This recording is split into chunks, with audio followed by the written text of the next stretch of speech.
Sad backstories are like a foundation of whatever anime that you are watching. They give you more insight on whatever character it is, and it adds depth to the character that just wasn't there before. And that's why today I want to talk about some of the saddest backstories within JoJo's Bizarre Adventures, because there are a lot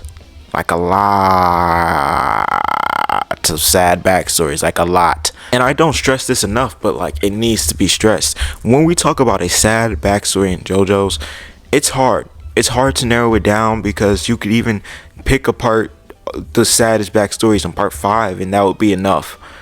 Hell, you could look at the saddest backstories in part 6 and that would be enough. But you know what? We're going to start off with something calm, something nice. This is somewhat of a spoiler. It's part 7. We're starting off with Hot Pan's backstory, because her backstory is pretty fucking sad. It's very fucking sad. Hot Pants was born in a small town in USA in 1867, and in that small town, her and her younger brother used to go to the woods often to pick nuts and berries so that they have food to eat. And one day, when they were, picking food, trying to get food, trying to just live, a big ass grizzly bear finds them. And when that big ass grizzly bear finds them, they're almost definitely cooked. Mind you, Hot Pants is 9, her little brother's like 6. So Hot Pants, injured, scared, not knowing what to do, she pushes her little brother towards the bear and runs out of there, escaping. And that guilt, literally the guilt eats her alive every day as she grew up, to the point where eventually she ran off to a convent in Italy and became a nun. Yes, she became a nun, because she felt as her becoming a nun would maybe offer her forgiveness from God and her younger brother for what she did. And the sad thing about that is, throughout Steel Ball Run, we never see her actually get over it. We never see her actually even get through that awful traumatic event. We see it referenced a lot in that trauma being used against her in the Civil War arc, but besides that, nothing. She just struggles with it until, sadly, and eventually, spoilers, she dies. Up next, we have Weather Report. Now, when we're talking about Weather Report and the saddest backstories, he might have the sad backstory of JoJo's Bizarre Adventures, because it's so ridiculous. It's so fucking vehemently ridiculous, especially for the fact that Weather Report is said in Universe to look white. That's how vehemently ridiculous it is. Domenico Pucci and Enrico Pucci were born on the same day, someday in the, I want to say 70s, I don't remember, but they were born on the same day. And while they were born, another baby was also born from a different woman, but that woman had lost her baby, and with her losing her baby, she also lost her mind. So she decided to do the only logical thing she could think of and switch the baby, her past baby, with one of the twins, that being Domenico Pucci, and raising Domenico on her own and change his name to Wes. Now, from that point, Wes lives a nice 17 years. I want to say, he was like 17 by the time his backstory really kicks up. He was a nice 17 years as a mechanic around the town. The Puccis are ultra super duper rich. They're like known as the richest people in town. They're, everyone knows and loves the Puccis. But one day, he sees a robber who's robbing Perla Pucci's bag. He stops him, saves Perla Pucci's bag, gives it to her, and from there, him and Perla end up having a relationship. Now, Perla is his younger sister that he did not know about. Okay. And from there, Pucci, Enrico Pucci, finds out about his twin brother and their younger sister, and he's vehemently sick. But the bad part is, he finds out through a confessional booth in the church, meaning he can never say this out loud or he will be breaking someone's confession. And he's trying to be a priest. That's serious work. So he decides to go to an investigator to try to get him to break it up, only to find out the investigator is a Triple K member. Yeah, so that night we see him do some deep dive on Domenico Pucci / Wes, and he finds out that Wes has a black stepfather. And Yeah, that causes the Triple K to be sicked on this man. And what follows is one of the most heart-wrenching scenes to read, especially as a black person in JoJo's Bizarre Adventures, because you see Wes getting torched, lynched, everything, and you see even Perla getting assaulted, beat, hurt, just for it to end with Wes being hung, barely, somehow, still alive. And to make matters worse, when Perla sees that, she cuts him down, yes, but instead of staying by his side for more like a minute or 30 seconds, she thinks he's dead, so she jumps off a cliff, killing herself. Yeah, that's pretty fucking dark, honestly. That's pretty fucking dark. I don't know what Araki was on when he was writing this. And does Enrico Pucci really take responsibility for this? No. Somehow, he blames a lot of it on Wes for him just being in the wrong place at the wrong time. And that made Wes a lot more infuriated. Like, Weather Report. And then it's also on top of the fact, oh yeah, I forgot. He took Weather Report's memories and threw the nigga in jail for God knows what. He took his memories and threw him in jail. So you quickly, in like a month, you went from 17-year-old delivery boy to 39-year-old jailbird who's been here for 20 years and can't even remember his own name. Awful. To end this video off, I think I'm going to talk about Johnny. It was either Johnny or Ringo, and both of them have very individually sad stories of loneliness. But with Johnny, it's different to me because his story is so fucking, like, Ringo's is very realistic too, but his is so realistic. Imagine, as a young man, as a boy even, your father essentially tells you what to do. You're a great horse racer, but you're not the best. Your older brother is the best. And even after you not being the best, you're like 4th or 5th. Still also behind the other kid that's your age, Diego Brando. And on top of that, you lost your mother at a young age, but it's okay, right? Because you have your dad, you have your brother, and you have a mouse that you found. Until your father found that same mouse and said, get rid of that shit. We don't keep that in the house. And instead of you flushing it down your toilet, your brother gives you the great idea to let it go into the wild. Now, you think nothing of this until a few days later, your brother, he's practicing at this track that Diego Brando was working at, and a mouse, white mouse, same mouse, it looks like, scurries across the track, startling the horse, causing the brother to fall, killing him. Now, you are now 8 years old and your brother is dead. And your brother was your father's favorite. So unfortunately for you, life don't get better from here. Sure, you got a lot of materialistic shit. I mean, he has a bunch of money. He could buy whatever he wants. He had a threesome. Hey man, he had a threesome. But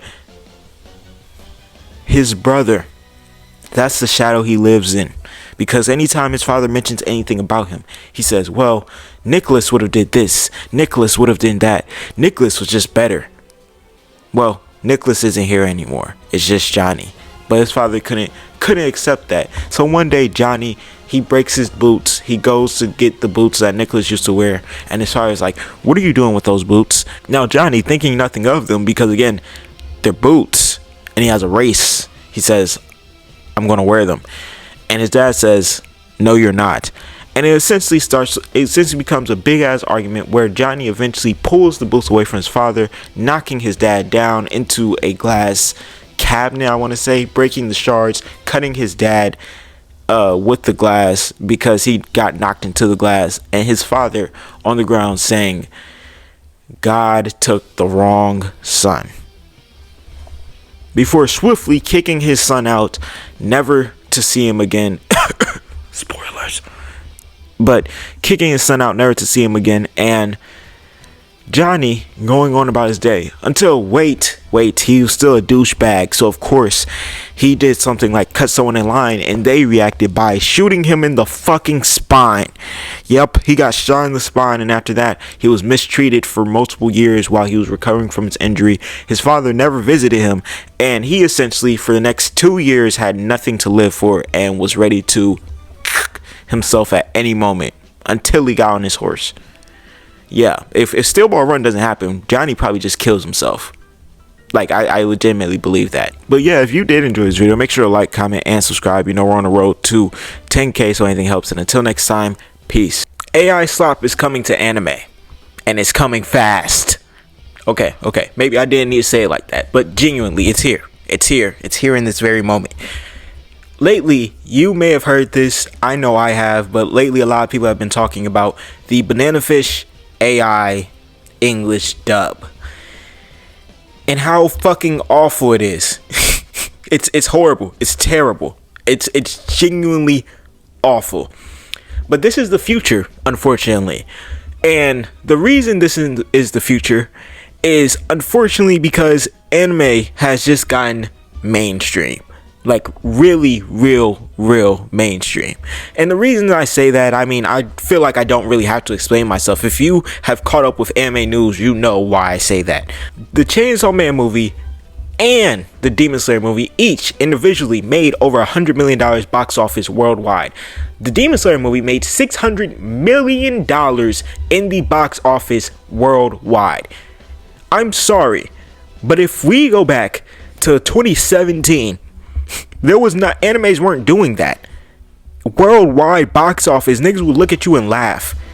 Look at you and chuckle, cackle, as a matter of fact. And to make it even better, if you look at how much anime movies make, especially now, the numbers are very crazy.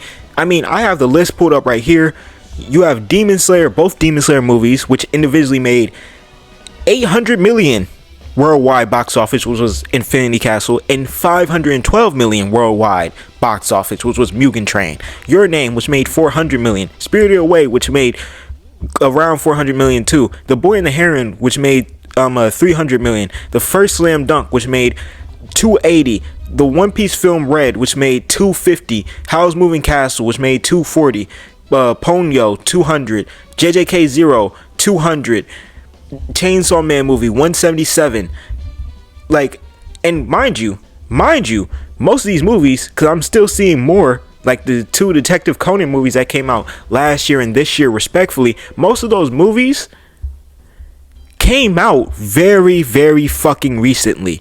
From JJK 0 onward, the amount of money that is able to be made within anime and you making an anime film is so ridiculous now that you can almost bet your bottom dollar that a lot of your favorite manga moments, that super hyped manga moment you've been waiting forever to get adapted, you're probably gonna have to wait an extra year or two just so they could turn that into a movie and make more profits. And that's the part of the reason why I say it's mainstream. You know, like before we were getting anime movies that were charting very high, like again Spirited Away or Howl's Moving Castle. Both of them charted extraordinarily high on how much money they made. But now we're getting at a frequency which is crazy. It's a high frequency. Almost every anime movie that comes out in the past 4 to 5 years has been a hit. So what happens when your field gets extremely mainstream? It finally breaks through that cloth it's been slowly ripping at for the past 20-ish years. Now we get exploitation. But you may be thinking, hey Kai, there's already exploitation within the anime community and in the anime, like that whole genre, that whole subplot. Well, there's going to be more. From here on, there's going to be more. There are a lot of things I could talk about that would even reference the exploitation. But really all I have to say is MAPPA employees NDA. The employees are under an NDA, or a fair amount of them are under an NDA. Cannot even talk about MAPPA because they're overworking them niggas to death. But MAPPA's not the only one. MAPPA is just the one that got the most popular and got the jokes because they kept picking up anime after anime after anime after anime. But what do you do when you can no longer work these people even harder than you already are? I mean, you already have employees working 80, 90, 100-hour weeks. Well, then you turn to the handy dandy machine, which could make this in a minute or two. And then you're like, oh, well, now we don't have to pay these guys Now we can go skimp on the voice actors. Now we can skimp on the animation just a little bit. Now we could skip through a little bit more, skip through the marketing, not spend so much on marketing costs. AI is effectively, especially in the anime industry, it is already being accepted. I'm pretty sure, and this is my next topic of the video, but I'm pretty sure there is a fully AI anime out there right now. But that's why something like a Banana Fish AI English dub does not fully shock me. These people in these industries, and I want to go off course of anime, any industry, as a matter of fact, we're talking about any fucking industry, they want money. I know, shocker, they want fucking money. So if they think they find a new way to make money way more efficiently, guess what they're going to do? They're going to use it and abuse it in every way, shape, or form they can until that shit works. They are going to take this square peg and they're going to fit it. They're going to jam it into a circle hole until it fits, nigga. And if you got a problem with that, boo fucking who. That's how they treat. That's how they treat the consumer. You know what I mean? They treat us like, well, you're going to buy it anyway, so what does it matter? That's the exact reason why Amazon would be so daring to put an AI English dub out there. They're like, well, they're going to buy it either way. They don't care. That's what they're thinking. They're thinking, you know, they don't care. They don't care if it sounds bad. They're still going to watch it. Shit, they might not even fully fucking watch it. They might have it on as background noise, but that's more money for us. And that's the issue. Anime has reached the point where now it can be accepted as, and when I say accepted, I mean from everybody, as a form of entertainment. But with it being accepted as a mainstream form of entertainment comes the mainstream vultures. Like, that's what's going to happen. You look at any music genre that ever gets popular. Before it got popular, people will always say it was better. People will always say it was cooler. Because you had these specific rules, these specific ways, and these specific things that we did before we got popular. And everyone came in and they were like, you know what? This is all of ours now. And we're taking that. Because what people tend to forget is that when everyone comes in, and again, this isn't a video bashing anime being mainstream or anything necessarily being mainstream. This is just a video recounting of what happens when things become mainstream. When it becomes mainstream and everyone gets in, you know what else got in? The business owners. The business owners. That literally, they got in. And now they're like, oh, y'all like this? All of y'all would pay money to watch this, to see this. You're reading this. Well, we're going to add, then you have the Crunchyrolls of the world. We're going to add manga onto our anime site that was originally a fully anime site. We're going to start making commercials that include one random anime character just to get people who somewhat watch anime to be interested in this ad. Like, these are all things that they do. And that's why this AI shit doesn't, I'm not shocked. Seeing the Banana Fish shit, I wasn't shocked. I was disappointed, but I wasn't shocked. Because, like, the way the anime industry works, they are dog eat dog, and they are all trying to find their way to get more fucking money. Especially when you look at the top. Shonen Jump and Bandai Namco are in cahoots with each other on who could be shitter. And they're both business partners, mind you. Bandai Namco and Shonen Jump are great business partners, mind you. But man, I do feel bad for the ones who are big Banana Fish fans. You know, because imagine you've been waiting 6-ish years for an English dub, and instead of the studio hiring, you know, voice actors, everything, all that, they say, we're going to let AI handle it, and you're going to just have to deal with it. And genuinely, there's nothing you can fucking do. There's nothing you can fucking do. But if you did enjoy this video, make sure to like, comment, and subscribe. You know, we are on the road to 10K, so anything helps. And until next time, peace. Hirohiko Araki. You must pay for your crimes. I'm sorry, you must. Because why the fuck do you keep killing my favorite characters? This is a genuine question. I'm not joking. You see how the hood is positioned. It's positioned like this for a fucking reason. I want y'all to know I mean business. I mean business. I need to know the reason why my favorite characters keep dying in JoJo's Bizarre Adventures, and I need to know the reason why now, damn it. Like, I don't know if it's a phenomenon with just me, but like I see it somewhat in the community, but like everyone be like, oh yeah, my favorite characters, they say dying in JoJo's. And you know, at first you think it's a joke, you know. Part 1, do you really even have a favorite character for real? Your favorite character might be Speedwagon. You're like, oh, Speedwagon made it out cool. Part 2, most people who watch Part 2 fuck with Caesar. We know how that go. Part 3, yeah, your favorite character made it out Part 3, maybe. If your favorite side character is Polnareff or old Joseph, yeah. But with Polnareff, he comes back around Part 5. This nigga's he's in the worst fate. He would have been better off just dying. Just death.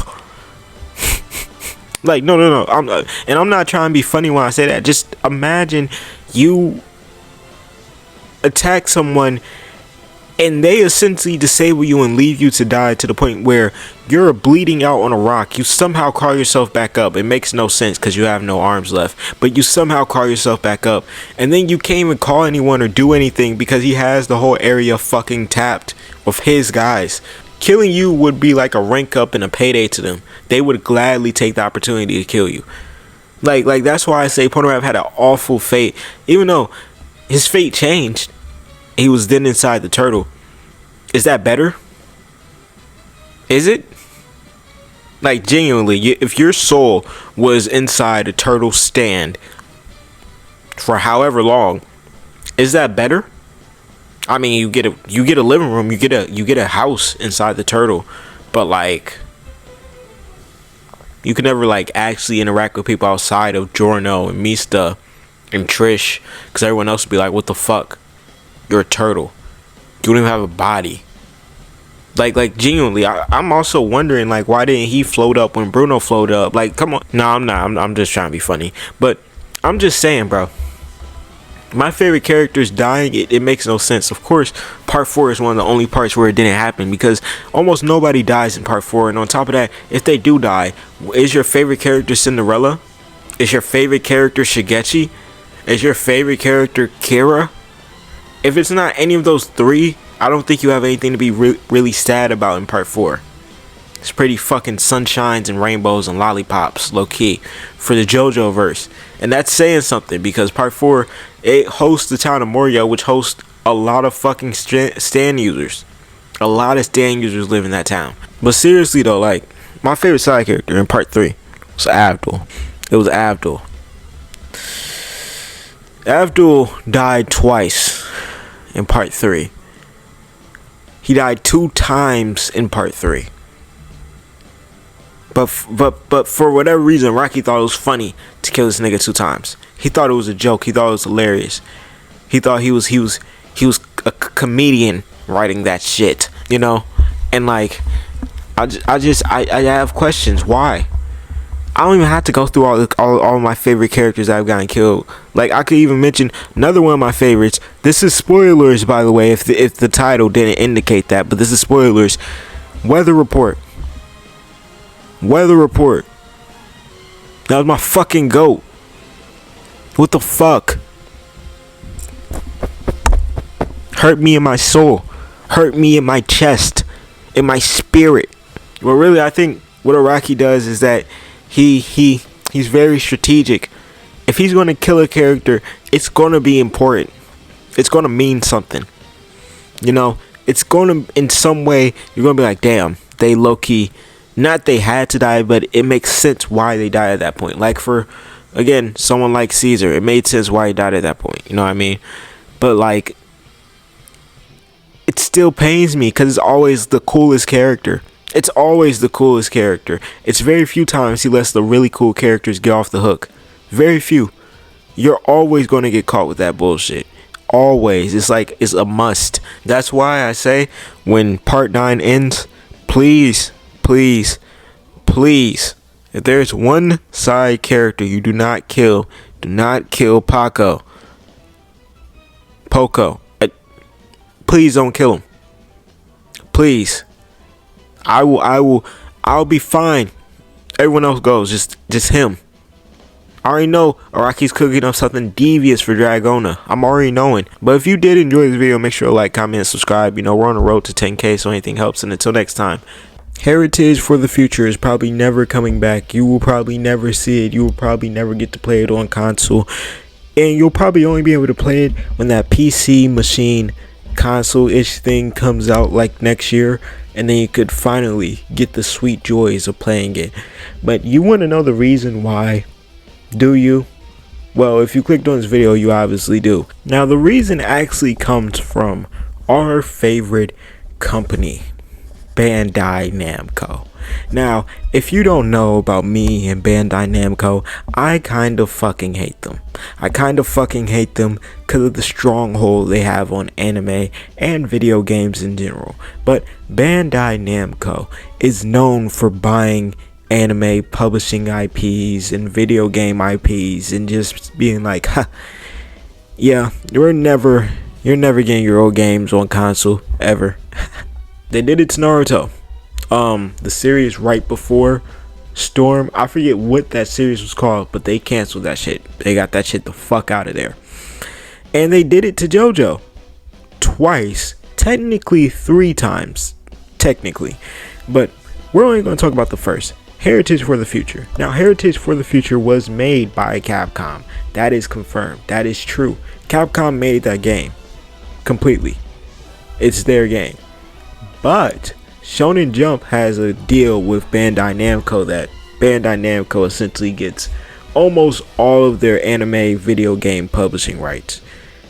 So Bandai Namco holds Heritage for the Future because it has its publishing rights, and in order for it to ever get a republish, it would have to go through Bandai Namco. Now, this is awful for multiple reasons. One being that we can almost safely say it's almost never happening. We're definitely never getting that game on console because look at literally Bleach, for example.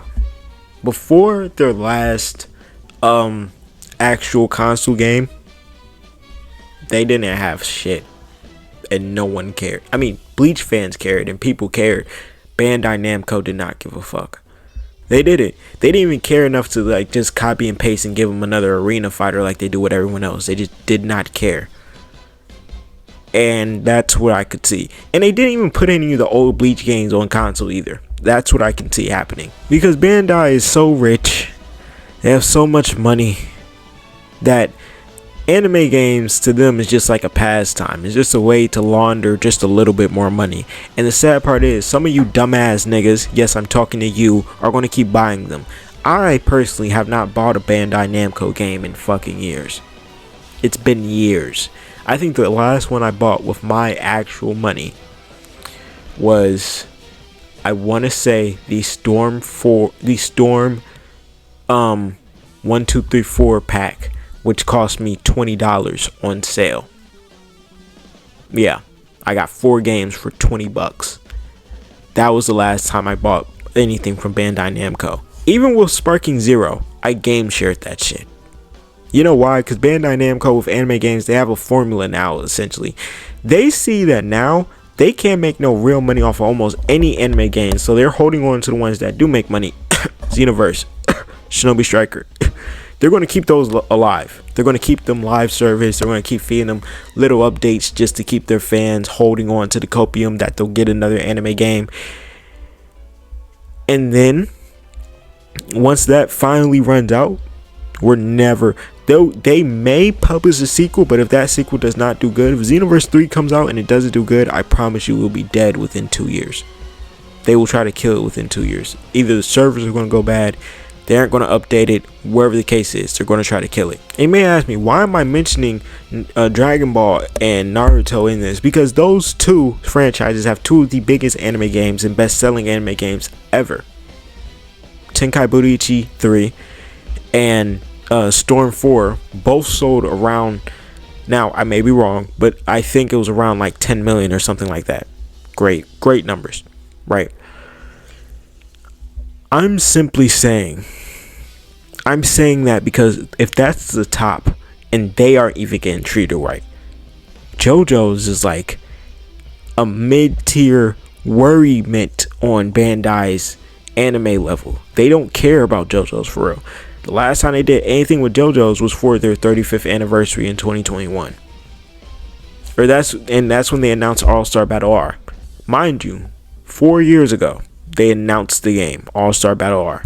And 4 years later, that shit is dead. 4 years later, or when that shit came out, they didn't even update the netcode, making it still awful to get online. And they did that with both games, Eyes of Heaven and All-Star Battle R. Because I'm pretty sure you could play online with Eyes of Heaven. Pretty awful to get online. And even though in that case, like, they don't make the games. Like, Bandai Namco, they're a publishing company. They have the publishing rights. They don't make the games. But they decide whether they want to keep that game alive. They decide whether, oh yeah, we should give that game a DLC. They killed All-Star Battle R and Eyes of Heaven quick. And that's why I have no faith that we'll never get a Heritage for the Future remake, republish on PS5, PS4, PS fucking P. We're not getting that shit. And it's really unfortunate because Heritage for the Future, if you've never played it, I played it on my computer. It's a really fun game. It's one of the legacy games within the JoJo community and is honestly known as the best game of all time. Best JoJo game of all time. And for it to never get a modern remake, it sucks. It feels weird. You know what I mean? Like, you really have to go on Roblox to get the best JoJo game right now. And that's crazy. That's crazy. Especially when you think about the fact that Bandai Namco has all that shit just sitting there. If you have all that shit, why won't you just re-release it? What is the problem? What's the holdup? Why can't you just keep these games live for more than a year? Like, both of those are real questions. Why? Y'all have so many resources. But that's why. Because they have so many resources. Why do they need to keep Heritage for the Future up? Why would they give a fuck about All-Star Battle R? We already gave y'all a remastered after 10 years. Be grateful. That's what they're thinking. Like, legitimately. I don't know. But if you did enjoy this video, make sure to like, comment, subscribe. You know, we're on the road to 10K, so anything helps. And until next time, peace. Underrated anime characters. A beautiful category of anime characters, something that we all love, something that we all need, and that's why today I'm talking about underrated characters within JoJo's Bizarre Adventures. Because within JoJo's Bizarre Adventures, there are many characters, and with those many characters, there are many underrated characters. Now, to start off, I want to talk about Rai Mimizuku, who is the plant appraiser in part 8, which is one of my favorite parts in JoJo's Bizarre Adventures. Now, after I read part 8, I soon realized how cold this motherfucker was. I mean, he shows up in such a fashion that makes no sense and has no importance to the story, but it's so cool because he aura farms that shit like fuck. This man shows up driving a bus. Why is he the bus driver when he's a plant appraiser who lives in the mountains? I don't know. Now, I'm probably lying. There probably was a real reason, but I really cannot remember it. I just remember him showing up, or them looking forward and them seeing him as a bus driver. It being like, that just doesn't look like a bus driver. He said something to them to get their attention. And on top of that, how many characters in JoJo's Bizarre Adventure do you know have a house literally on the mountains? Not even on the mountains. A house technically in a ski. I forget what that shit's called, but he literally just lives above ground. He was living above ground because of the rock animals, yes, and other calamities that could possibly get to him. But it was crazy. That's literally one of my favorite bits in JoJo's, because it shows you the absurdity of how someone who was living there would have to live. Same way with what's that one? The tower stand in part 4, and how that guy just lives up there. Like, he has a whole system up there to make it work. This man was literally this close to grabbing Wonder View with his bare hands. I want y'all to know that this close. He got farther than people would have ever suspected. He got farther than Kay got. She got to the door, unfortunately. Yeah, this video is just littered with part 8 spoilers. I'm sorry. I gave you the warning, though.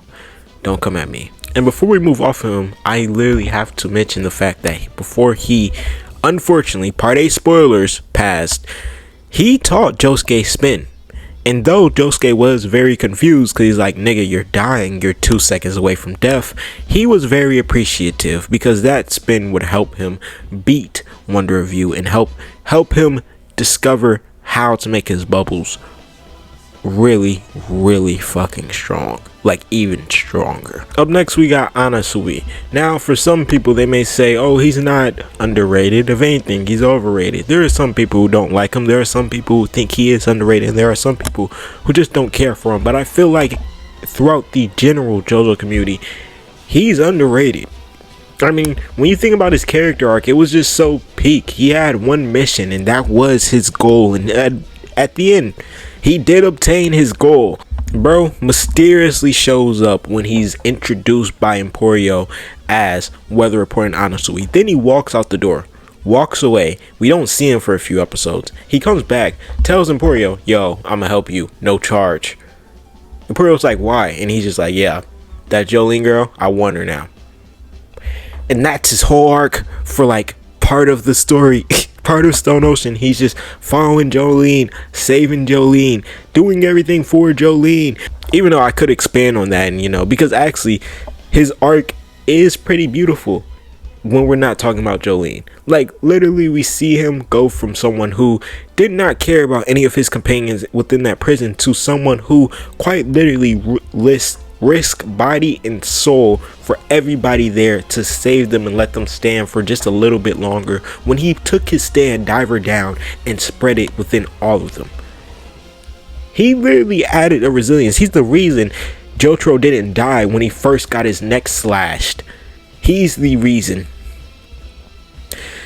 And I'm pretty sure Diver Down even stood just a little bit longer after he died. Like genuinely, in that Made in Heaven scene when Made in Heaven is first activated and all of them are still alive, that was MVP clutch moments for him. He was like Ray Allen hitting the 3 in the corner. If he doesn't activate Diver Down, he doesn't even give Jolene the proper time to devise her plan, throw the knife at Poochie, and get Emporio onto the dolphin. If he doesn't use Diver Down like that, they all basically die there. Earlier, I forgot, they died there earlier. I don't they died there just a little earlier. Plus, how many characters in JoJo's Bizarre Adventures can you say actually reached their dream, their full goal? Their goal was realized. Because yes, in his universe that didn't happen, but in the other universe, which really is just the same universe, but the events of part 6 never happened, he ends up meeting Jolene, and they end up, or Irene, and they end up about to get married. He got what he wanted. Shit. Now to end it off, I want to talk about someone people really never talk about. Like, he has one viral meme in the JoJo community, and that's it. I'm talking about Yu AA, or aka Highway Star from part 4. Him, his stand, and his whole little character arc for the little episodes we saw him was pretty peak. You have to admit, it was pretty peak. Just a little bit. Just a little bit. Yuya did his job in part 4, which was making his stand look absolutely disgusting. Cause it did. And honestly, it was. It's a stand that will catch up to you eventually. Like, it will. You know, once it starts running at you, you're almost cooked because it doesn't stop running. And it's on top of the fact that you can go as fast as you want. It will keep accelerating. He has a light version of Made in Heaven, but it isn't that fast. It isn't accelerating like that. It isn't an infinite accelerator. But it will catch you. And once it catches you, it's draining all of your nutrients. All of your blood. All you're going to be is probably just a skeleton. Not even. It'll probably drain the calcium out of your bones along with it. Do you hear me? Like, do you get what I'm saying? The calcium. And on top of that, Highway Star versus Crazy Diamond is one of my favorite fights within part 4 because of the way that it's not even a fight. It's literally just a chase scene. The Highway Star is trying its hardest to chase Josuke down, and Josuke is using every elaborate trick, idea, scheme. This is where we see Joseph's son at the helm, going off, going crazy. I loved it so much. And after he's caught, he even eventually helps them. He goes from, fine, since you're blackmailing me, I'm gonna help you, you know, but I'm not gonna fight, to, you know what, I'll risk my fucking life for you, Josuke. I fuck with you heavy.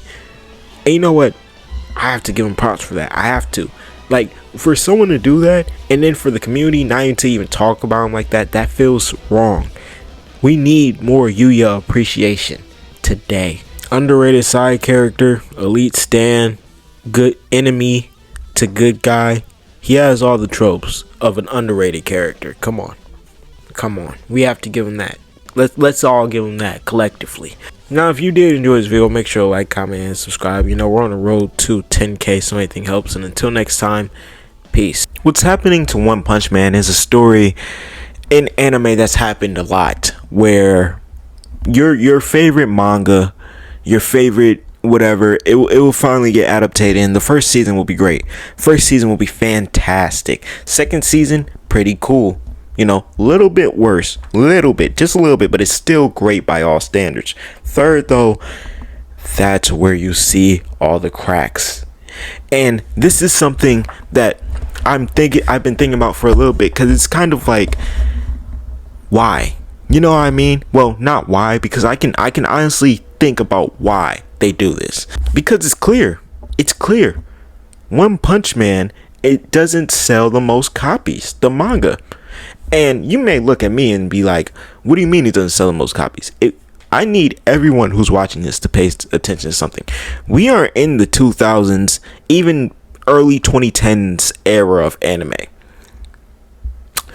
If your anime does not draw attention in that first season, after that, your anime may as well be on hiatus for a very, very, very, very, very long time.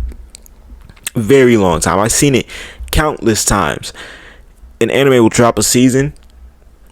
The season will be good. It'll be fine. But not enough people watch it. And then next thing you know, you look up, it's been 4 or 5 years, and that anime has not had anything else pumped through it at all. When you look at like manga that would be considered mid-level popularity, The Promised Neverland, Tokyo Ghoul, those mangas, and I can include One Punch Man in there, even though One Punch Man is like higher mid-level popularity. Those mangas are now in studios, where in those studios, whatever studio it is, they usually have their main focus. Like how Mappa has JJK as their main focus and Chainsaw Man as their second priority. A lot of studios already have those priorities set. That's like you having a manga and it going to Toei Animation. Obviously, you and I both know your manga is not going to be the main priority, because you're competing with Dragon Ball when it comes back and One Piece when it comes back. So you're trying to fight for a third spot. But that's the thing. If all the mangas, you know, that are going to these studios, even though, and I want to say this, usually in an animation studio, they have different teams that work on different animes. You know, like there's a team that works on JJK and there's a team that works on Chainsaw Man. But still, by having those teams, you're taking away from the potential workers that could be working on another anime. You know what I mean? So it makes sense why these are the two most popular. But when we're looking at One Punch Man, hold on. As a matter of fact, what animation studio has One Punch Man? I don't want to guess and say that they're like a third, fourth priority, but what animation studio has them? JC Staff is the animation studio who is currently animating Chainsaw Man, and guess what? They're working on 2 other animes that came out around the same exact time, a week and a half earlier. I want that to be known.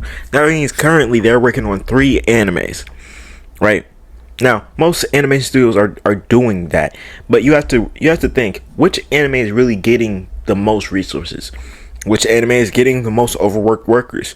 Which anime has the most expectations? Those things are somewhat important when you're thinking about especially mid-level anime. Like, for example, Fire Force. For a long time, no one ever thought season 3 of Fire Force was coming back.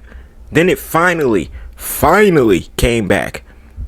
That's what happens with mid-level in popularity manga. They have to go through trials and tribulation, hiatuses, just to even get their series completely adapted, even if their manga is one that happened a long time ago. You know what I mean? And I also noticed that, like, especially when you're talking about like manga that are beautifully drawn, like the Chainsaw Man manga, unlike the webcomic, but the manga is beautifully drawn. You know, Vagabond, beautifully drawn. Berserk, beautifully drawn. Real, beautifully drawn. All those do not have a full anime adaptation. None of them have a full anime adaptation, and that's a problem. These are animes that could be life-changing to some people. You know, I know people who have said themselves that Vagabond to them was very life-changing, you know, and I have no faith that we'll ever see a Vagabond anime. None. And if we do, I don't have faith it will be that good, because it's been shown time and time again, when you tell an anime studio, hey, this is the art style, this is the art, you think you could do it? Most of the time, especially if it's great art, they cannot do it. They can't do it. You look at My Hero, for example. And My Hero's anime adaptation is pretty good. It's pretty good. But pure art, they just don't match up with Horikoshi. Horikoshi, his art is so fucking ridiculous. Once I started reading My Hero, you actually realize, holy shit, Horikoshi's drawing his ass off, and he actually makes My Hero feel dark with his artistic direction in the later chapters. Like once we hit the war arcs and stuff, like he makes it feel dark. He makes it feel grim. He makes it feel like they have no fucking chance in hell, and that's how it's supposed to feel. If you're watching the anime though, no, well, not the latest episodes, cause I feel like this is the last season they're going all out. But like a few seasons ago, the sky was fucking bright as shit outside. They didn't really even use any darkness or anything to even try to, you know. And again, that's manga. It's in black and white. But all I'm saying is, we were getting to dark points in the anime. Why are we not trying to shift the tone, bro? Why are we not trying to shift the tone? Even if you just show the character and then black out the background around them, that would be something somewhat better, you know. But that's what I'm saying though. You, as a mangaka, I feel like most mangakas know that the prospects of them ever getting an actual full adaptation is low. On top of that, they know that the prospects of them ever getting a full adaptation that is animated well and as a really good adaptation is all even lower. You know what I mean? Because even look at some of the most popular animes of all time. I don't know if I would say Naruto is the best anime adaptation, or even that good of an anime adaptation. It does a good enough job at getting its point across and getting its things across, and still animated at a pretty decent level. You know, it does a good job. Studio Period did what they could, but when you look at it compared to the manga, I told people this plenty of times. If you wanna know about Naruto, read that damn manga. The way that a lot of studios could never nail the facial expressions for most animes, even something like JoJo's Bizarre Adventures. Facial expressions in JoJo's Bizarre Adventures, or someone like Giorno in the manga looks like a 15-year-old. In the anime, that nigga looks like he's old as shit. And you may say that's a nitpick, but I'm just giving you the key. Like, that's just every studio. No studio is perfect, so of course there are going to be things that the studio just missed, you know. But when you're dealing with a manga that's not the most popular or whatever the case is, the studio doesn't really care. Like, you saw how they did The Promised Neverland. If you weren't in the anime community back then, The Promised Neverland literally had one of the best first seasons for an anime I've seen in modern time. just for season 2 to come out, them skip an entire arc with 65 chapters, first episode, and they keep skipping around until eventually by the 4th episode, after they done skipped maybe 150 chapters, they say, okay, for the rest of the season, this is anime only, and we're ending The Promised Neverland after this season. Meaning, all the people who read for years and years and years will never get to see The Promised Neverland on the big screen, will never get to see a full adaptation of The Promised Neverland, will never even get to probably see their favorite character in The Promised Neverland fully adapted. And if I'm being honest, that's the path I see for One Punch Man. Like, I'm not... And the only reason I say that is because right now, One Punch Man is getting... The review is getting down reviewed to fucking hell. It's getting down reviewed to hell, especially with this season being such an important season in One Punch Man, especially with the manga and the action's literally supposed to kick up. And it's sad because everyone have been clamoring for this. I've been clamoring for this for at least 4-ish years. So just to know that we probably will never get the right adaptation unless some studio randomly decides, okay, we're going to pick up season 4 of One Punch Man. It may be over. But if you did enjoy this video, make sure to like, comment, and subscribe. You know, we're on a road to 10K, so anything helps. And until next time, peace. Within JoJo's Bizarre Adventures, there are a lot of things Hirohiko Araki tries to do and succeeds at doing. One of those things being making multiple species that are very interesting and in some ways or another intricate within the way they're made. And today I want to recount every species within JoJo's Bizarre Adventures, how it was made, the origins of it, and everything we know about it. And if you do enjoy today's video, make sure to like, comment, subscribe. Also, I do want to say this, I have a Discord now. You go on my page, you can look at my posts. I posted the link. I'll probably put the link in my bio. You know, if you're watching this on mobile or whatever, or a laptop, you can go to the Discord if you want to. We're talking in there. It's a lot of discussions. It's a lot of different things that we talk about. It's fun. And I got this membership tab on my YouTube where if you want, you can get the videos that I make. Like I'm making this video a lot earlier than it's going to come out, but you can get the videos that I make like when I make them. I'm making this video, I think, what is today? Today is Saturday, November 22nd. This video will probably come out maybe the 26th, 25th. So you'll have a leg up on everybody, and you can tell all your friends, that the one friend who may recognize my face, that you're subscribed to me for $3 or not. I don't care. Either way, let's get into the video. Now, first species I want to talk about is the Pillarmen. Now, the thing with the Pillarmen is they are a species that has been around a long time. When you look at their history, it's actually kind of ridiculous. Pillarmen's whole deal was they came from a line of humanoids that were extremely strong, extremely smart, and had extreme capabilities. You know, and they once ruled the earth. The only drawback was they really couldn't go out in the sun, but they were living fantastic. They ruled. No one rivaled them. And this was a long time ago. There were extraordinary animals back then, and they could not touch them. But Cars did not settle for that.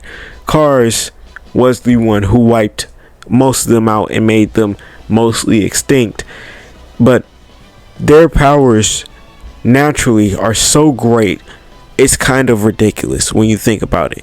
Oh yeah, I forgot to say, they consumed humans who like worshiped them as gods. Like, yeah, they were living peaceful. They had their food basically hand delivered to them, to the point where they didn't even have to go hunting. So again, you can understand the Pillarmen's position when Cars was just like, hey, let's start walking on the sun. And they're like, we don't even have to go outside. Why are we doing that? But now let's talk about their abilities. First, high level body manipulation. It's so ridiculous as it's shown in the anime.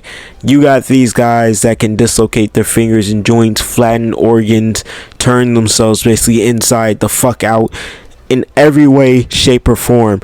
And you're telling me that everyone has to compete with that? How do we stop that? And it's on top of the fact that they can manipulate their bodies at an accelerated rate. Like 1 second you'll see them. Like for example, when Santana got out of his cell. 1 second they saw him, they turned away, now he's gone. This man fit himself into like a 6-inch vent. He's 6'4". What are we talking about? And then their next ability, insane regeneration. Like the regeneration is fucking ridiculous. And immortality. It's like a package deal. Insane regeneration and immortality to the point where they can be reduced down to their brain and they still won't die.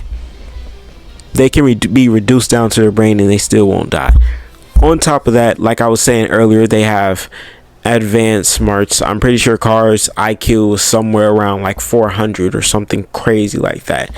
It was something fucking ridiculous. They have absorption, which they can basically just take your blood and that's how they just get nutrients. That's why they were chilling, living under a rock for thousands of years. Like they were content with living like that because they're like, oh well, we can't walk on the sun, but we're still eating fine, great.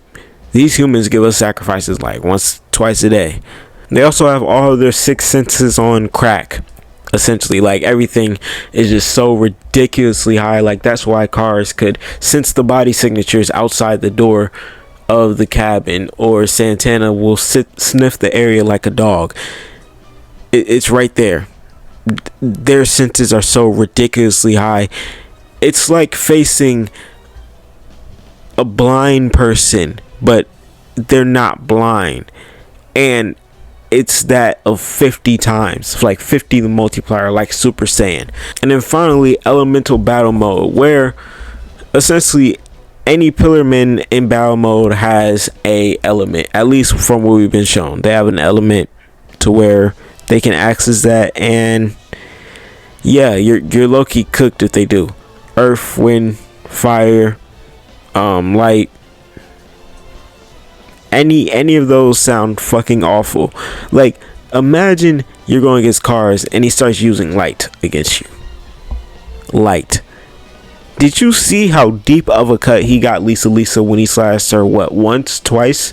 Up next we have rock humans, where I've made a whole long video on them. If I say everything that's about them, this video will be entirely too long. It may be like 40 fucking minutes because there's a few more species we have to get to. But the thing with rock humans is they are essentially organisms that are composed of silicone as their main, like the main thing they're composed of. They can withstand dryness, very hot temperatures, very cold temperatures, and they can hibernate, turn into rocks at that point. And I'm pretty sure they're like aware when they hibernate, like they can still see everything. At birth they're about 3/4 of an inch, and from there they're very vulnerable. Like and mind you, they're in the wild without a mother. I forgot to mention their mother just drops them off and leaves, but they're very vulnerable. And from that point, insects usually find them and they'll try to latch on, wait to find the queen, and then stay in there for warmth and nutrients. And they don't grow like gradually. They grow like maybe once every 6 years, if I remember. It's like one of them. Another thing about rock humans, they have no desire for family or relationships or really anything of that nature. They really like being alone. They don't want anything. They don't need anyone.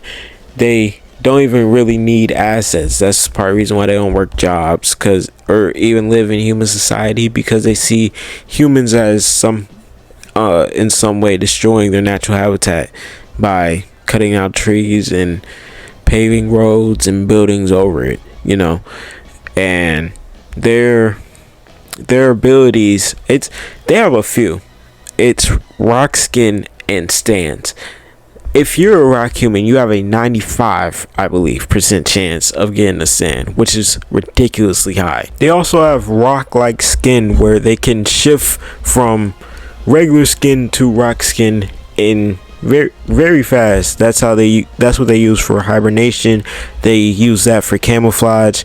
They use that to gain nutrients in different ways. Like, for example, we see Toru one time in part 8 put his hand out to, I think it was a hornet, and as soon as the hornet went to sting him, he like made the part around the stinger rock like so he could drain the nutrients. So yeah, they have crazy advantages. Now the final different species we're going to talk about today is vampires.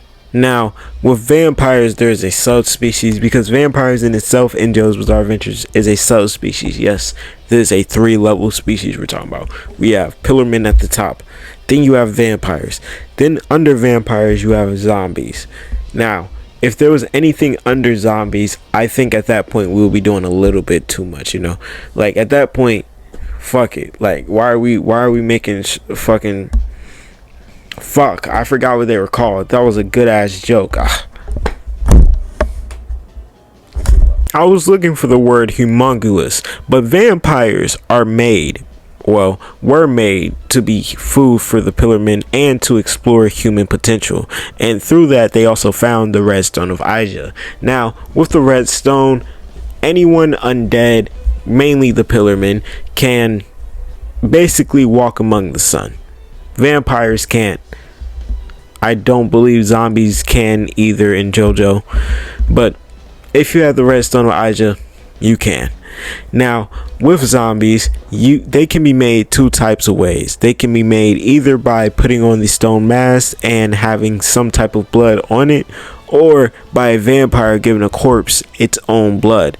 Through that, you would become a vampire. It is also very implied that the more vampires progress with blood manipulation or blood consumption, the more they can understand and develop their powers. For when you compare someone like Vampire Straight Soul to Vampire Dio in part 1, Dio has far more impressive durability feats and even just power feats.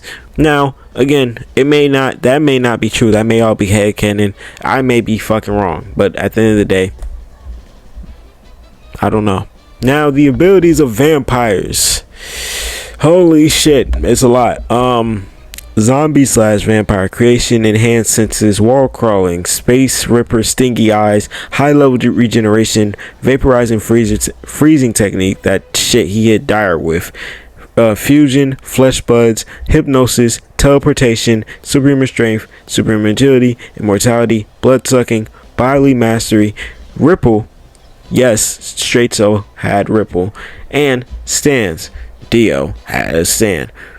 As you can see, they have a ridiculous amount of abilities, and honestly, I think vampires themselves were very underused in JoJo's Bizarre Adventures. I think we should have seen maybe just a little bit more, but the way JoJo's progressed, there was no space. When the fuck a vampire finna pop up? Oh yeah, this vampire came up in the 80s. He ended up going against the Stardust Crusaders. I mean, technically, Vanilla Ice was a vampire going against the Stardust Crusaders, but like, come on. And honestly, do I need to talk about humans in JoJo's Bizarre Adventures? Like, I've made so many videos about the different humans and different types of humans in JoJo's Bizarre Adventures, and I've already made a video and a half about Mikitaka, which would be considered the only alien in JoJo's Bizarre Adventures. So I think we're good. I think we're good. You know, if we're talking about species that are like, well, not all of them are living, but like moving, inanimate, you know, I think we're good. But if you did enjoy this video, make sure to like, comment, and subscribe. You know, we're on the road to 10K, so anything helps. And until next time, peace. JoJo's Bizarre Adventures is just that, bizarre. And I've talked about the most bizarre characters, but I've never talked about something that I've been meaning to talk about. The most bizarre adventure. What is the most bizarre adventure within JoJo's Bizarre Adventures? And that is a very good question, because you have many to choose from. I mean, you have an 1800s Victorian story between a man who learns the power of sun breathing and a vampire. And from that, you have the story of a man who masters sun breathing versus a being which is supposed to be the perfect being ever. There is a lot of things to choose from. But when talking about the most bizarre, you have to think about what is the most off the wall, craziest story that Araki has ever came up with. Of the 9, which one would you say is the wildest story? If you had to show someone the wildest part of JoJo's Bizarre Adventures, what part would you show them? That is the question. And today, I hope I can answer it, at least in my opinion. Now, before I continue, I do want to say this. I am currently creating a Discord that will be up soon.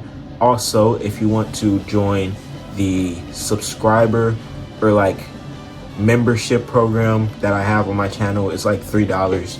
You would get the videos early, like, because right now this video is going out Tuesday and I'm recording it, or Monday and I'm recording it Thursday.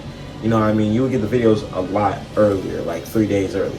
But onto the video. Now let's first talk about the story premises, because of each story premise, it is very interesting. Now, if we're talking about least bizarre on the surface, it's definitely part 4.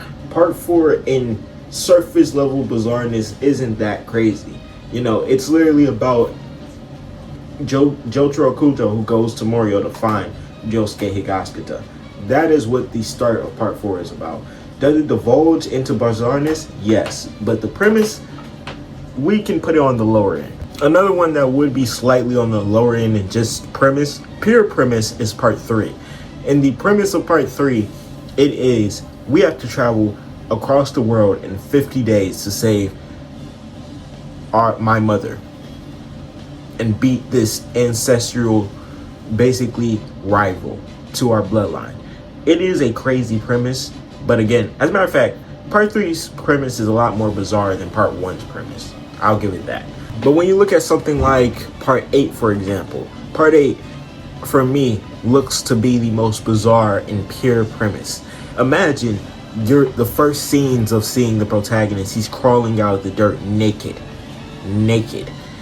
And we essentially go on the journey of him trying to find himself, and that divulges into a lot more craziness. You know what I mean? But off pure premise, yeah, part 8, it might be first.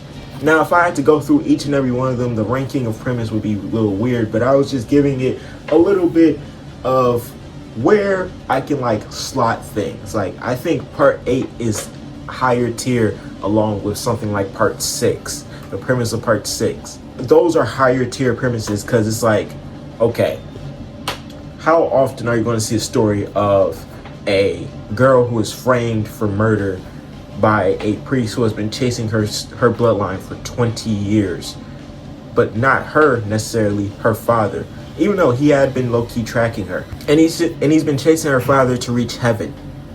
That doesn't sound crazy. That just sounds like a very crazy, wild, out there premise. Now for the actual story.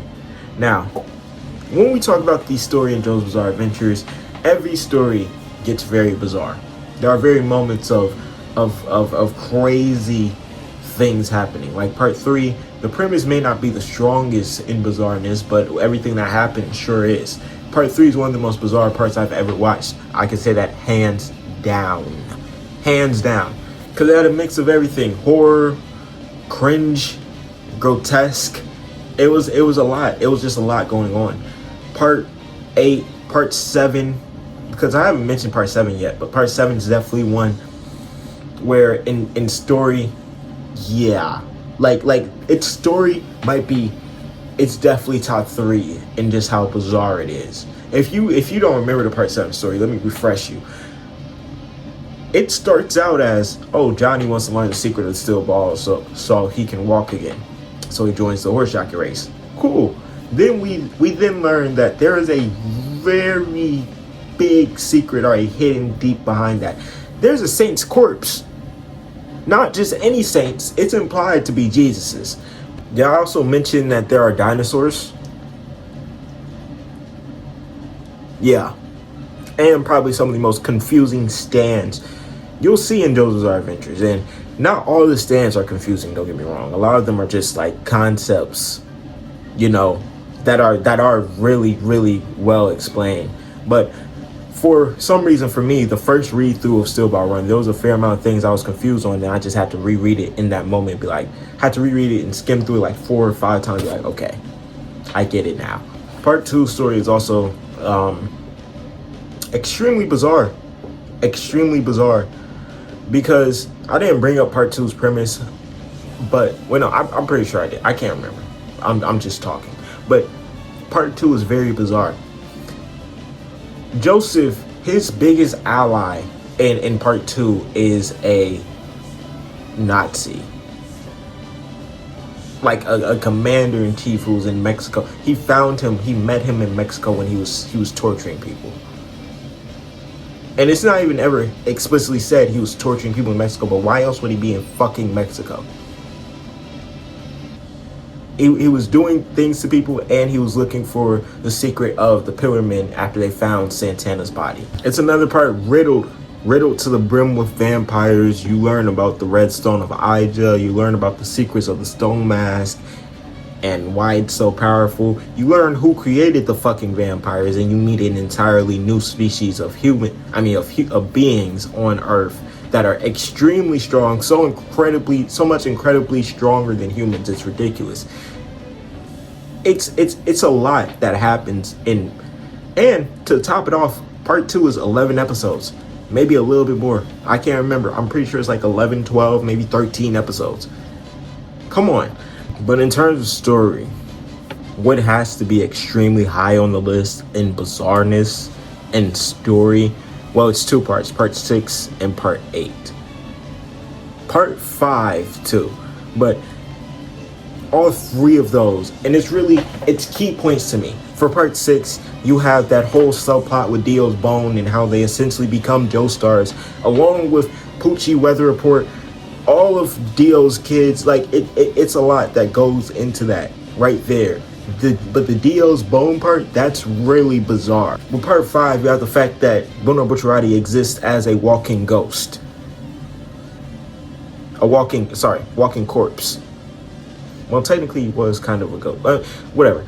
He was a walking corpse for like half the part, close to it.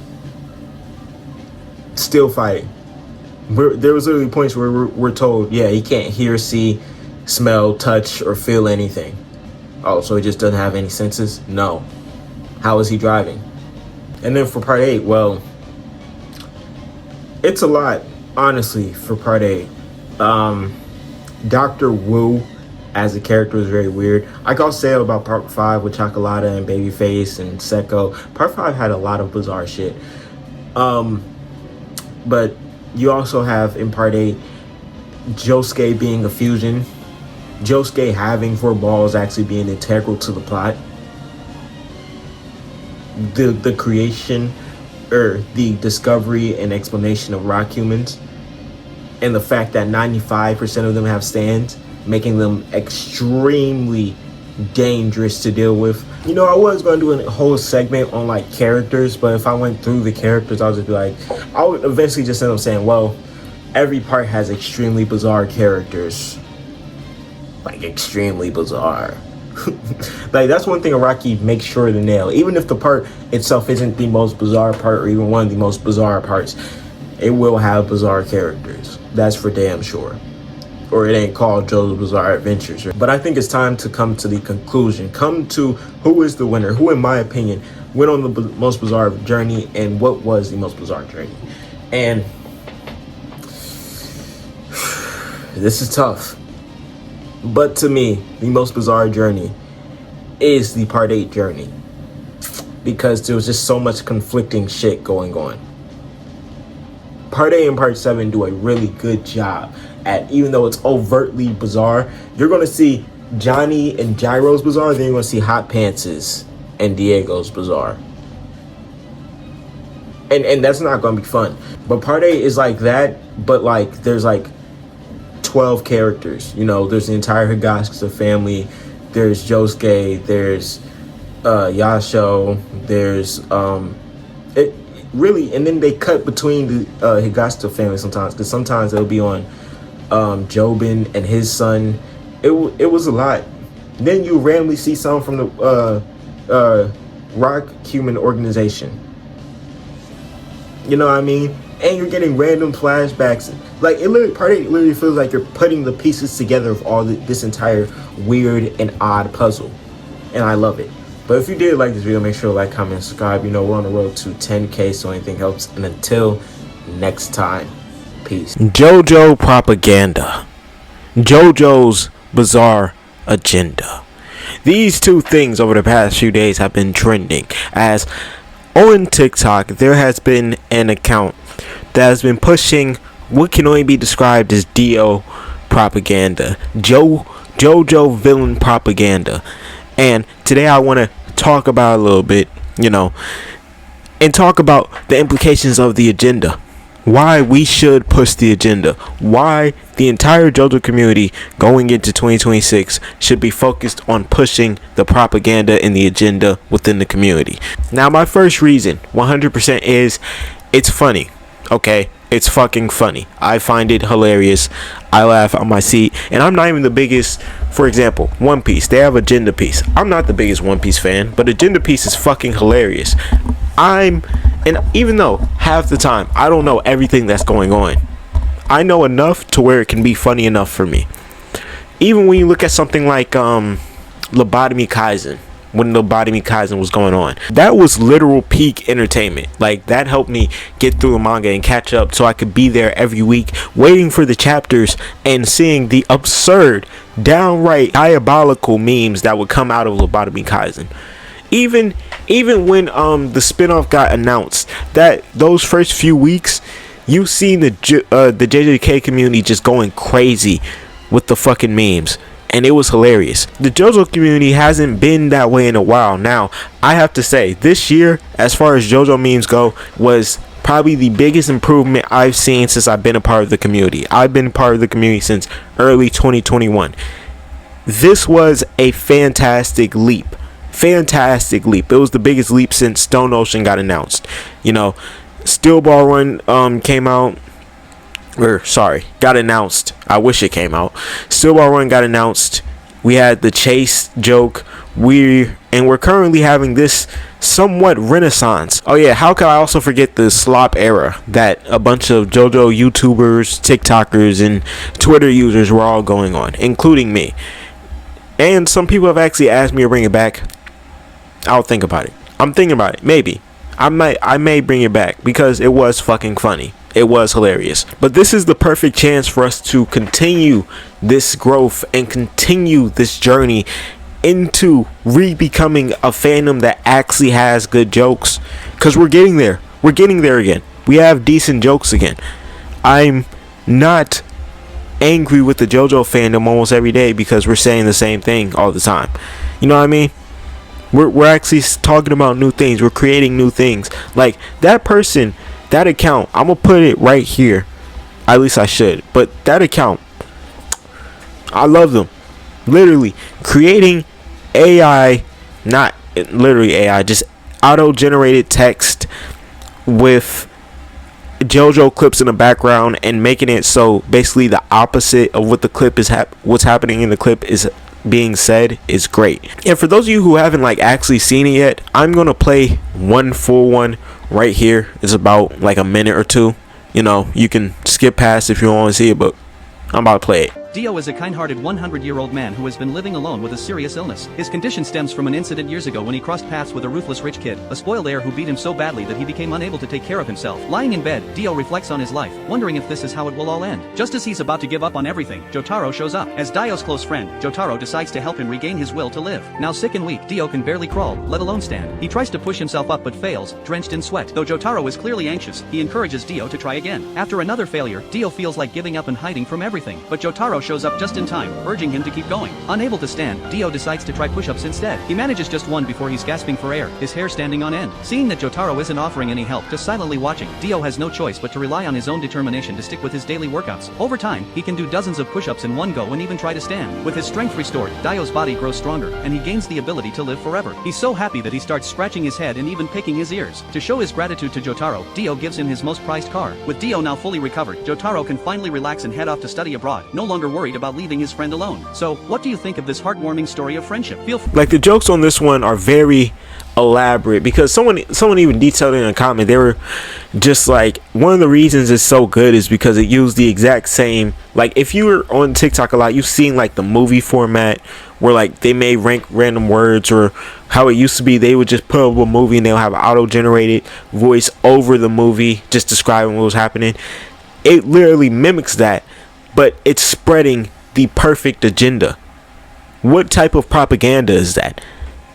Like, there are ones where Enya is a sweet and lovable person who brought the Joestars, who brought those group into her home to take care of them, and everyone in the town loves her, even though she's a fucking... Another thing is, when was the last time the full JoJo community was actually engaged? Like, don't get me wrong, the JoJo community right now and during the SBR announcement and all this stuff, they were very engaged. It was a very large amount of people turning out to live streams, various, no matter who it was, whether it was on Twitch, YouTube, wherever the case was. There was a lot of people showing up, and there has been a lot of people showing up over the past year and stuff. But it's just, this right here would keep the community engaged. It feels like a lot of the times as the weeks go by, the community just randomly just completely disengages.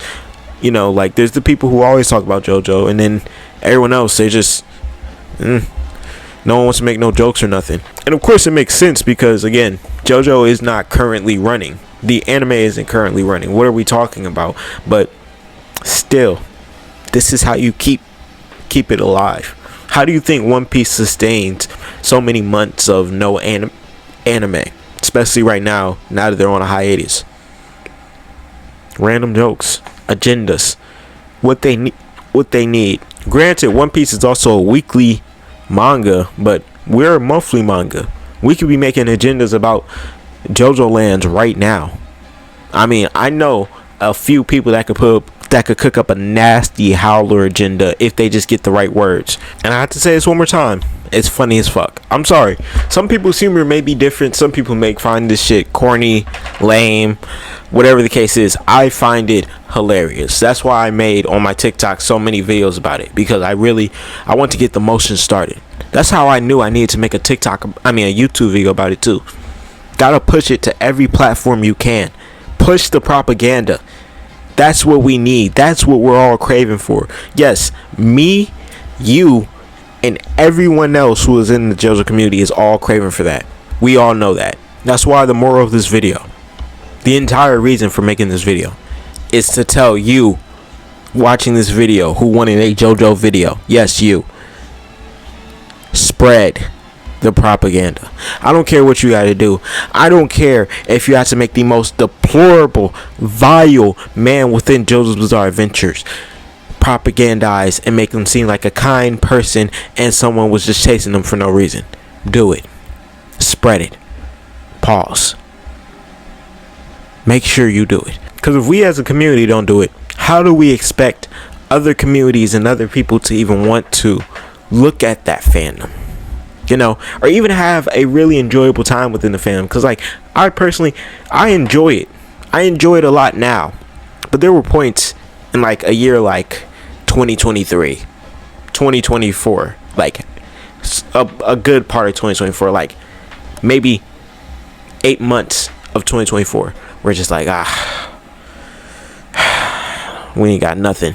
But if you did enjoy this video, make sure to like, comment, and subscribe. You know, we're on the road to 10K, so anything helps. And until next time, peace. Yusuke Urameshi. To some, he is the GOAT.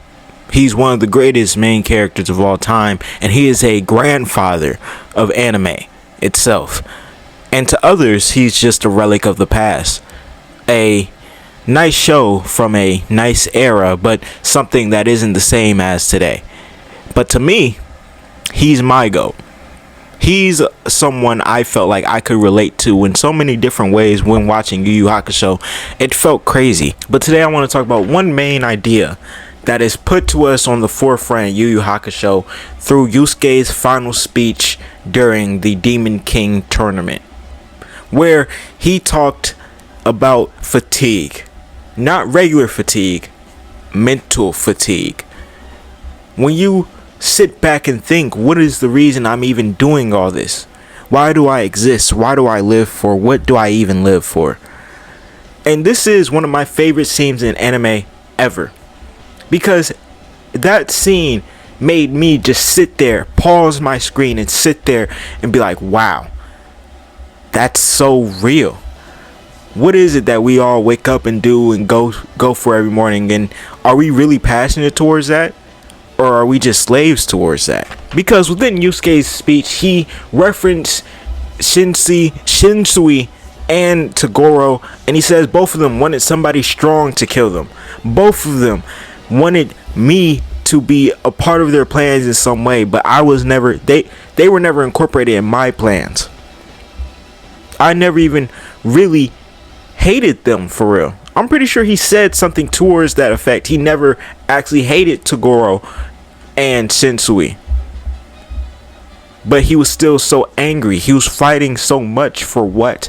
You see, this scene is really amazing because to understand why it means so much, you have to understand Yusuke Urameshi. From the start, the literal start, we are giving Yusuke, a 14-year-old boy who is a delinquent, doesn't go to school, doesn't show up to class, his teachers don't like him, the kids are afraid of him, and he only has one person who is nice to him, that being Keiko, who eventually becomes his girlfriend. He also has Kuwabara, who is more of somebody Yusuke just beats up for fun, but Kuwabara took it as friendship in some ways. They were natural rivals. That was his life, all until he runs into a car to save a little kid. Now, did he have to do that? No. As a matter of fact, the show makes it abundantly clear that everyone, including who is essentially the Grim Reaper of this universe, Botan, is very surprised and shocked downright that Yusuke would risk his life for another human being, man, woman, or child. But that's the type of person Yusuke truly is. He's truly a kind, compassionate, somewhat nice person. The reason those traits, however, aren't fully on display the entire time in Yu Yu Hakusho, though, is because his mom is someone who always drinks and goes out to parties and is never home, and his dad is someone who he never sees. And in the manga, it goes a lot, well, not a lot, but relatively deeper than the anime does, because in the anime you don't even really hear any mentions of Yusuke's dad, but in the manga you are explicitly shown some moments of Yusuke's father. I'm pretty sure you're shown the moment where he leaves. You're shown multiple things to really drive home that Yusuke wasn't just born this way. He wasn't born a delinquent. He was always a nice kid. He just was born in a very neglectful and harsh environment. But through being born like that, growing up like that, and having all that misplaced anger, misplaced rage, and sadness, it created the delinquent. It created that, and it also created a life where he could live, where he does things for no goal, but rather because he feels them. You know what I mean? He's doing this because his emotions, his anger is telling him to, rather than him doing this because for it to actually lead to something and to build on something. And it's especially clear when you have to remember in the series, because I have to remember a lot. This man is 14 to 15 all the way until the time skip at the damn near end of the series. So now with that background information, we can go back to where we are. This is post time skip. Yusuke is 18 and he's fighting for the Demon King realm to become the Demon King. But in this, Yusuke realizes something. What am I fighting for? And then he thinks, for the first time in his life, he sits back and thinks on all of his actions. Not really the first time, because we actually see that when he dies, but whatever. First time while he was alive, he sits back and he thinks on his actions, and he thinks like, wow, I've always had this misplaced anger that I've just let out on people. But what was ever the point? What was ever the goal? And through this, Yusuke, he literally in the fight, because he's thinking like this while he's fighting. In the fight, he looks completely damn near lifeless. And if I can find that image, it will be up here right now. But that literally is one of the best physical descriptions or like visualizations I've seen of mental fatigue ever. Yusuke literally looks like he does not have a reason to wake up tomorrow. He looks like he doesn't have a reason to move. He looks like he is quite literally done. He's done with it all. There's no point. That's literally what that moment looks like. But in that moment, you can understand it when you know everything about Yusuke. Yusuke has quite literally always been fighting because he's always been angry. He didn't fight for any other reason. He may fight sometimes for fun, but it was mostly because of anger. When he fought Toguro realized that Yusuke's best tool is his emotions, his anger. That is what would unlock and unleash all that power he has within him. And that's why Toguro, for one, he gets Genkai. Well, he was always going to get Genkai. That was always his plan. And that's a whole nother reason why he was always going to get Genkai. But for two, he fakes killing Kuwabara right in front of Yusuke, because he wants Yusuke to literally unleash everything. And that was the key right there. Literally unlocked something in Yusuke's head, and that led to Yusuke beating Toguro. But did he beat him for recognition? Did he beat him because he wanted to be the strongest? Or did he beat him because of the pure rage and anger he felt for the death of his friend right in front of him? And that was what that whole scene was trying to convey. You can't live your life without goals, morals, reasons, rhymes. When you walk through life and just allow your emotions to completely control you, control how you wake up, control how you think, control what you do, you realize that you aren't really living. And in that moment, Yusuke realized that. He realized that he was doing everything for everyone else except himself. He realized this wasn't fun. He didn't like fighting like that. I mean, he liked fighting, but he didn't like fighting like that, especially when he's not extremely angry. What's the point? But that's really all I got. If you want more videos about Yu Yu Hakusho or any other animes in general, just let me know. Make sure to like, comment, and subscribe. We're on the road to 10K, and until next time,